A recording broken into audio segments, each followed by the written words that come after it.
Welcome to Learn About Law. My name is Kevin O'Flaherty from O'Flaherty Law, and today we're going to talk about Illinois will contests and Illinois probate litigation. We'll explain what a will contest is, what the statute of limitation is for a will contest, who has standing to contest a will, and in what situations a will can be contested.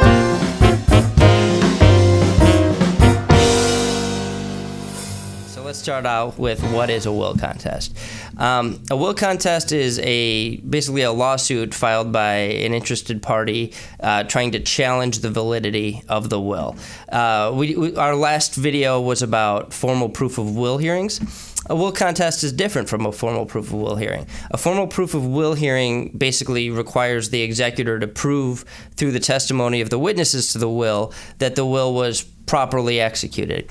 A will contest can challenge the execution of the will just like a formal proof of will hearing, but it can also have a broader range of both evidence and claims that can be made to contest the validity of the will. And we'll go into what some of those claims are. A will contest is initiated by whoever's challenging the will filing a petition for the will contest in the proper court, and that's the court in which the probate case has been opened. And then evidence will be presented by both sides. A trial will be held, and based on the evidence presented by both sides, just like any other civil litigation, the court will determine whether the will is valid. So let's talk about the statute of limitations for filing a petition for a will contest. It's in our formal proof of will hearings talk, we talked about how the deadline to file a formal proof of will hearing was 42 days. The deadline to file a will contest is 6 months from the date that the will was admitted into probate. So Illinois is a double contest state. So often people will file a formal proof of will hearing, and then subsequently, if they're not successful in challenging the formal execution of the will, they'll file a will contest later. Or if they blow the deadline for the formal proof of will hearing, then they'll file a will contest. The two exceptions to the 6-month statute of limitations on will contests are, one, if a subsequent will is discovered, that's not barred by the 6-month statute of limitations, and two, the tort of intentional interference with an expectancy of inheritance. So that tort, and we'll do a full video on that in a couple days here, but intentional interference with expectancy of inheritance is somebody claiming that another person basically inserted themselves into the situation and prevented the claimant from inheriting something they otherwise would have inherited either through fraud or duress or undue influence. Some tortious act that caused the person who would otherwise inherit to not inherit something. The reason that's an exception to the statute of limitations is because that's a claim not against the estate, but against the person who committed the tortious act. So you're suing that person for money that they got out of the inheritance rather than, or your damages for your loss of inheritance rather than suing the estate to overturn the will. So it's an exception to the will contest statute of limitations because it's not really a will contest. Next, let's talk about who has standing to contest a will. Not anybody can contest a will, but there's a broad range of people who can, and those are interested parties. Interested parties are defined as heirs, legatees, creditors, people entitled to receive spouses or child's awards, and representatives of the estate. So let's unpack that a little bit and talk about what all those things are. So an heir is someone who, according to statute, in the absence of a will or a trust, is entitled to inherit the estate. So, a child is the heir of their parent. If a child isn't living, then it goes to the parent of the person who passed away. But there's a whole statutory hierarchy that says, in the absence of a will, here's who inherits. Those are heirs. Legatees are anyone named in a will or trust that's the beneficiary of the estate plan of the person who passed away. A representative is the executor or administrator of the estate, the person in charge of making sure that the assets get passed to creditors and then to the heirs and legatees. So you've got to be an interested person. Again, heir, legatee, creditor, someone entitled to a spouse's or child's award, or a representative in order to file a will contest. Let's talk about what situations are necessary in order to give rise to a will contest. So in what situations can a will be contested? There's a whole list of them, and we'll kind of unpack them as we go. undue influence. And we've got an article and video coming up about this at learn-about-law.com. So for more details, check back and you can see our video on undue influence. But undue influence occurs when someone wrongfully overpowers the will of the person making the will or trust, such that the will was not the result of the person making the will's own free choice. So basically, this can occur when a fiduciary, someone with a fiduciary duty, influences the creation of the will to benefit that fiduciary. So like a lawyer has a fiduciary duty to a client. If the lawyer influences the client to benefit the lawyer, that is undue influence. But anytime that the free will of the person making the will is taken away wrongfully by the overpowering from another person, that's undue influence, and that's a basis for overturning a will. Lack of testamentary capacity. That's when the person isn't mentally competent to understand what they're doing when they make the will. And we've got an upcoming video and article about lack of testamentary capacity too, so check that out soon.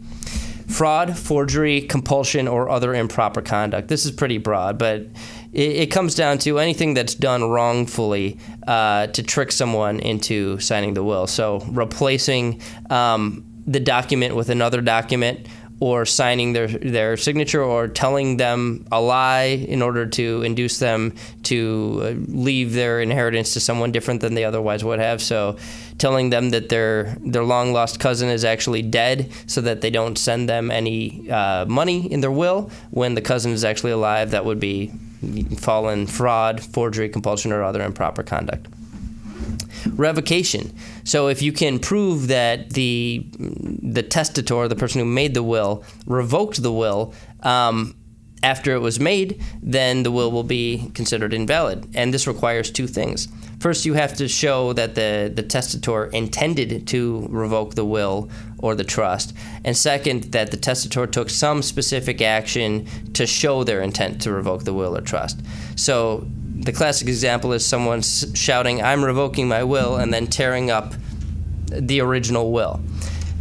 If someone finds a copy and files it as the will, then if you're able to prove that they tore up the original and shouted, "I intend to revoke my will," then the copy will not be treated as a valid will, and the will be considered revoked. Finally, we'll talk about failure to comply with the required formalities of execution. So this is basically, there's three formalities that are required. And we talk about this extensively in our formal proof of will episode, so check that out. But the testator had to have signed in the presence of witnesses, the witnesses had to sign in the presence of a testator, and the witnesses had to have believed the testator to have been of sound mind and body when they signed the will. So if those three things didn't happen, then a will contest will be successful. Now, again, you can also do this to a formal proof of will hearing. You can file both. If you're unsuccessful in the formal proof of will hearing, in challenging the formalities of execution, you can later file a will contest. That's why Illinois is a double contest state. Finally, we'll talk about the process for a will contest. This is pretty simple. Will contests proceed just like any other Illinois civil litigation. So after the petition for a will contest is filed, there may be an opportunity for written and oral discovery, pretrial motions, and then a hearing on the merits of the case. So you can learn all about civil litigation at learn-about-law.com. We've got tons of articles on all the different phases of civil litigation, and all of those articles hold up as far as will contests are concerned. One thing that's a little different, and this applies in civil litigation generally, but it's much more common in will contests, is the Illinois Dead Man's Act. We're going to have a whole article on the Illinois Dead Man's Act as well in the coming week or so, but the Illinois Dead Man's Act essentially prevents somebody from, a party to a case, from testifying as to conversations or events that happened in the presence of the deceased person if that testimony serves to benefit the person testifying. So it's to prevent the situation where Johnny passed away and Billy comes and testifies, yeah, Johnny said he meant to leave me all his stuff. Well, if nobody else witnessed that, Billy can't prove that Johnny meant to leave him all of his stuff because of the Dead Man's Act. He can't testify as to that conversation. There's a lot of exceptions and a lot of ways to get around the Dead Man's Act, which we'll talk about in our future video. But that's often a factor in Illinois will contests. one last thing we'll add on to the end of this episode. No contest clauses in wills. A lot of people think that a no contest clause will prevent a will contest. A no contest clause is something that says in a will, if you challenge the validity of the will and you lose, then any inheritance that you would otherwise be receiving, you're not going to get anymore. No contest clauses don't actually bar you from contesting a will. They just provide a negative incentive to contest a will, because if you fail and you're already being left something under the will, whatever you would have otherwise be left is revoked if you challenge the will and fail. But you can still challenge the will even though there's a no contest clause. It doesn't bar you. It just provides a negative incentive, a potential loss of your existing inheritance. So thanks so much for listening. Thanks so much for watching our video. If you have any questions, feel free to comment below. Click the subscribe button for new videos every week, and download and review us on iTunes.